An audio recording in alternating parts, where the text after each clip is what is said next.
Firstly, the development overnight that Israel is opening up 2 new humanitarian aid routes. Is that in direct response to that tough talk from Joe Biden, do you think? Undoubtedly, undoubtedly. And it shows 2 things, doesn't it? First of all, it shows that Israel could have done this many, many weeks ago. And secondly, it shows that when Joe Biden tells Israel to jump, Israel does jump and says how high. And let's hope this is the start of a process that somehow brings a traumatized Israeli people to understand that what has been done in their name in Gaza by their prime minister and his crackpot cabinet is completely unacceptable. Israel is our ally, and I believe Israel should remain our ally. But being an ally of the United Kingdom of the West, that comes with conditions.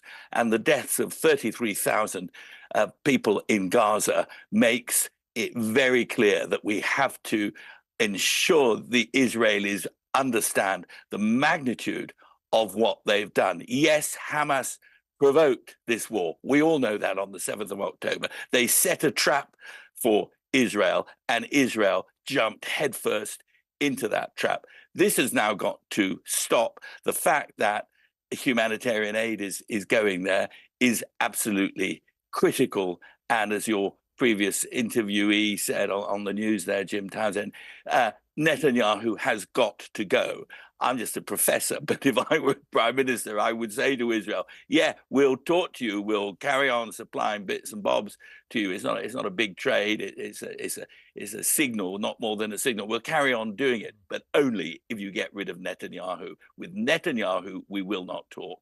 And of course, our previous interviewee was also saying it wasn't just the United States response, but also the United Kingdom. Rishi Sunak, of course, spoke to Netanyahu and says you need to change. If there is no change in the introduction of humanitarian aid, then we will declare Israel in violation of international humanitarian law. Now, what do you make on the pressure that is being put on the UK government? We're seeing more than 600 legal experts, including 3 former Supreme Court judges, saying we must suspend arms to Israel. It only makes up about 0.4% of our arms trade. This is also on the back of Alicia Kearns saying the government has actually received information that Israel may well be in violation of international law. That pressure is going to continue, isn't it? Definitely, and so it should. I mean, at the moment, I'm working with Lord Pickles, who's conducting a war crimes inquiry, in effect, into Nazi atrocities in the Channel Islands during the Second World War. And it's very clear that international law must be adhered to and that war crimes are completely unacceptable. And what we've seen in Israel, I mean, we've seen the head of the Israeli armed forces tell his soldiers they've got to understand they're not on a killing spree. That implies they were on a killing spree. We've also seen, ironically perhaps, in the terrible tragedy of the killing of the aid workers, very precise surgical weapons used, spike rockets being used to take out individuals, the same weapons used by the Israelis in Syria when they killed 2 Hezbollah revolutionary generals in Damascus. The Israelis have the capacity, like no other state, to take people out in a surgical 21st century way. What did they do in Gaza? They effectively waged a Second World War all-out attack on the population as a whole. And they still haven't got the hostages back. And as far as we can tell, they've still not got the Hamas leaders. We don't even know they're still in Gaza. So it's been an appalling mess by Netanyahu. The security lapse that led to all of this on the 7th of October, he was in charge of the security. It's not unreasonable for us to say we've had enough. And I think these judges and law professors who've written to the Prime Minister saying, look, war crimes may have been committed. Genocide, that is a complicated one. But there are many other war crimes. Starving people is a war crime. Indiscriminate attacks on civilians, that's a war crime. And Israel's got to understand that those people who, like me, think Israel, in theory, should be our ally, need to be told that comes with strings attached. And I think the British people are fed up with seeing these images of wounded, maimed children.